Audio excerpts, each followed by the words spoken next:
धन से बच्चों की प्रतिष्ठा बढ़ा सकते हो कि बहुत प्रॉपर्टी का मालिक है, लेकिन प्रसन्नता के लिए संस्कार की आवश्यकता है। अभी राम जी 2 साल के नहीं हुए, चर्चा चल रही है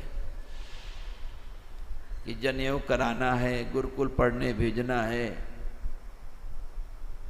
नामकरण संस्कार कराना है। संस्कारों का चिंतन जन्म के बाद शुरू कर देना चाहिए। उसके जीवन यापन की चिंता मत करो, पहले उसके संस्कार की चिंता करो, क्योंकि बिना संस्कार के संस्कृति और प्रसन्नता नहीं प्राप्त होती। यही राम कथा का उद्देश्य है और यही राम जी का भी उद्देश्य है कि संस्कार और संस्कृति को किस प्रकार से बढ़ाया जाए। गुरुदेव आए, नामकरण कर अवसर जानी। नामकरण का समय आया, गुरुदेव को ऊंचे आसन में बैठाया गया। राजा ने विधिवत पूजा किया।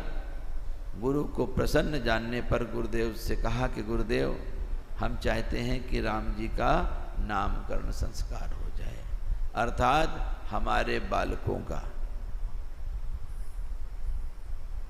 क्योंकि अभी तो नाम रखा नहीं गया था। तो हमारे प्रभु का नामकरण संस्कार हो जाए, अर्थात हमारे चारे बालकों को हम किस नाम से पुकारें। गुरुदेव बैठे दिव्य आसन में विराजमान हुए और विराजमान होकर देखते क्या है कि भगवती के कौशल्या के गोद में एक सांवला सलोना बालक बैठा है। कैकेयी जी की गोद में भी एक सांवला सलोना बैठा है और सुमित्रा जी की गोद में 2 गौरवर्ण के बैठे हैं।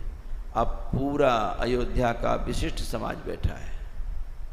कुछ माताएं विराजमान हैं, ब्राह्मणी विराजमान हैं, और आज सब उत्सुक हैं कि चक्रवर्ती जी के पुत्रों का नाम क्या रखा जाएगा। ये नामकरण संस्कार भी गुरुओं के द्वारा करवाना चाहिए। जो नाम गुरुदेव देते हैं वो बड़ा प्रभावशाली होता है, क्योंकि उसमें उनका संकल्प होता है। बैठे, आंख बंद करके ध्यान करते हैं तो समझ जाते हैं कौन है।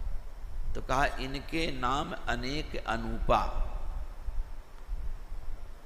हे दशरथ, इनके एक से बढ़कर के एक नाम है। मैं कछु कहाऊं सुमति अनुरूपा।